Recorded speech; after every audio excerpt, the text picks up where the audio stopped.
Surgeon हूँ और जन सुराज में संविधान सभा का संयोजक हूँ सहरसा। पिछले 1 साल से जन सुराज से जुड़ा हुआ हूँ और हमारे जो प्रणेता हैं प्रशांत किशोर जी पिछले 2 साल से पद यात्रा पे हैं और जन सुराज एक पार्टी के रूप में 2 तारीख को घोषित होने वाली है। उसके लिए मैं जो कोशी क्षेत्र के लोग हैं यहाँ पे छात्र, अध्यापक और बहुत सारे काम करने वाले लोग हैं, वो यहाँ रहते हैं। मैं उनको आपके माध्यम से निमंत्रण देना चाहता हूँ कि वो अधिक से अधिक संख्या में वेटनरी कॉलेज मैदान में 2 बजे उपस्थित हुए और सभा को सफल बनाने का काम करें। सर 2 तारीख को जन सुराज का जो है वो गठन होने जा रहा है, क्या इसके लिए आप लोग वहाँ पे इकट्ठे हो रहे हैं? हाँ, लगभग 4 लाख लोगों की व्यवस्था की जा रही है वेटनरी कॉलेज ग्राउंड में, जिसमें अधिकांश जगह से पूरे बिहार से लोग आएंगे और इकट्ठा होंगे और पहली बार ऐसा होगा कि इतने लोग इकट्ठा होकर एक पार्टी का गठन होगा। सर, बिहार की धरती परिवर्तन के लिए जानी जाती है, क्या जन सुराज वो परिवर्तन लाने में इस बार सक्षम होंगे? बिहार की धरती से ही लोकतंत्र का भी शुरुआत हुआ, बिहार की धरती से ही जेपी क्रांति हुई और इस बार उसी तरह की क्रांति फिर से चल पड़ी है। तो आप लोग जो पार्टी बना रहे हैं, ये पार्टी बाकियों से अलग कैसे रहेगा? इस पार्टी के जो प्रस्तावना है, संविधान की जो प्रस्तावना है, उसमें इतने पहलू हैं। हम लोग गांव-गांव तक जा कर के पूरे बिहार से लगभग 6000 जगह जा कर के सब लोग अपने अपने ज़िला में गए, लोगों से पूछने का काम किया कि उनको क्या चाहिए, संविधान कैसा हो, संविधान का चिन्ह क्या हो, संविधान के प्रतीक कौन हो और संविधान में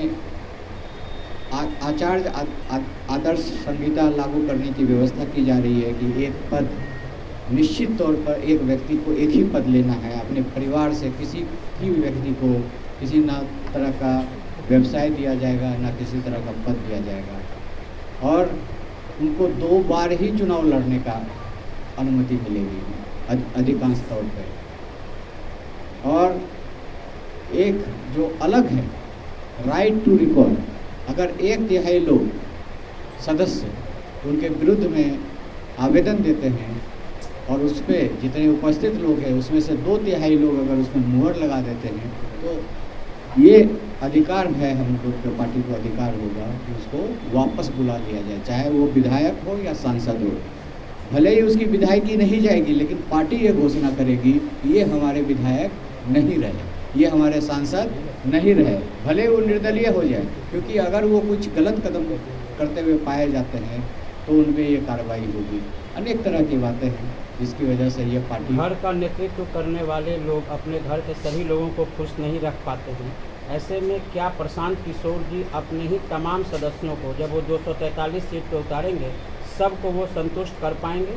सारे ऐसे लोग हैं जो निस्वार्थ होकर के, सब पढ़े लिखे, कोई IPS रिटायर्ड है, कोई IAS रिटायर्ड है, मैं खुद चिकित्सा पेशा से आता हूँ, ऐसे बहुत सारे महाविद्यालय के प्रोफेसर हैं, शिक्षक हैं, अनेक अनेक व्यवसाय से हैं, सब ने निस्वार्थ भाव से इस पार्टी को ज्वाइन किया है। और आज चुनाव पैसे का खेल हो गया है, तो क्या आप लोग बगैर पैसे का चुनाव में आएंगे? पैसे का खेल हो गया है, बट यह जनता को तय करनी है। आज पैसे का चुनाव हो गया, उसका भुगतान जनता ही कर रही है।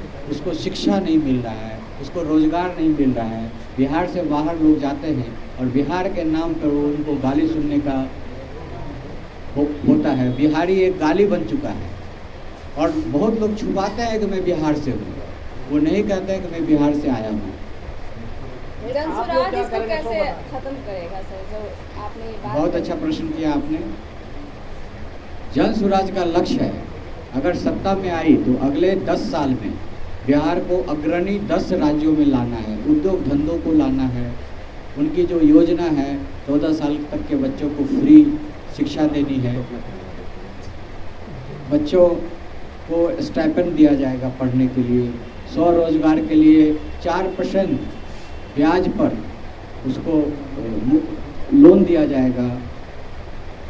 और इस तरह से उद्योग धंधे लाने का काम बिहार करेंगे। सरकार भी तो उद्यमी योजना लाई है जिसमें कि महिलाओं को नहीं लग रहा है इंटरेस्ट, और जो पुरुष हैं उनको भी 5 साल तक पे 7 साल तक पे चुकाना है। तो ये योजना कहीं उस पर भारी ना पड़ रहा है। आप लोग जो ला रहे हैं 4% लोन, अभी जो पेंशन मिलता है 1500 रुपया, उसको बढ़ा करके 4,000 रुपया प्रतिमाह करने की घोषणा की जा रही है। ये तो मुफ्तखोरी है ना, मुफ्तखोरी को जनता नहीं, को कुछ मुफ्तखोरी जो गरीब है उसका हाथ पकड़ करके पहले अपने बराबर बिठाना पड़ेगा। नहीं, मुफ्तखोरी जनता पे बोझ है। आज भी भारत का 45% GDP का नन अगर भ्रष्टाचार छोड़ दी, बहुत सारा पैसा उनके ऊपर, उनके सेवा में, उनकी सिक्योरिटी के ऊपर, उनके भ्रष्टाचार की वजह से बहुत सारा पैसा बर्बाद होता है। वो पैसा अगर रोक लिया जाए, वो सारा पैसा। और एक घोषणा हमारे नेता का है कि शराबबंदी जो लागू है, जिसकी वजह से बहुत सारा रेवेन्यू का लॉस हो रहा है बिहार में, उसको 1 घंटा के अंदर वो लागू करेंगे। उससे जो पैसा आएगा किसी और मद में नहीं खर्चा किया जाएगा, उसको सिर्फ शिक्षा के लिए खर्चा किया जाएगा। मतलब बिहार के लोगों को फिर शराबी बना रहे हैं। शराबी बिल्कुल नहीं बना रहे हैं, लेकिन अभी भी शराबी हैं, दूसरे रूप में वो शराब पी रहे हैं। और सर एक सवाल है कि जैसे अदर पार्टियों से लोग छोड़ करके जनसुराज में शामिल हो रहे हैं, तो आपने बोला कि ऐसे नेता जो भ्रष्टाचार में हैं उनके बारे में बोल रहे हैं, तो क्या जनसुराज में शामिल होंगे तो वो भ्रष्टाचारी नहीं रहेंगे, या फिर जो उसमें जाएंगे तो वो अच्छे हो जाएंगे? बिल्कुल नहीं, उसी के लिए राइट टू रिकॉल की व्यवस्था की गई है। अगर लगेगा ये भी यहाँ आकर के भ्रष्टाचार कर रहे हैं, तो जैसा कि हमने बताया कि 1/3 लोग उस पर आरोप लगाएंगे लिखित में, और उसके लिए वोटिंग होगी।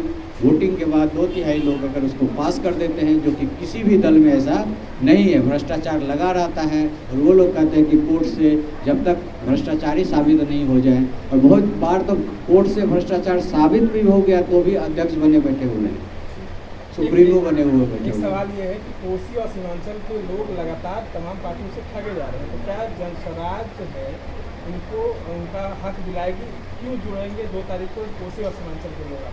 प्रशांत किशोर पिछले 6 महीने से लगातार पद यात्रा कोसी क्षेत्र में कर रहे हैं, गांव-गांव जा रहे हैं, और अभी बाढ़ की भीषणता आप देखेंगे तो आपके आंख में आंसू आ जाएंगे।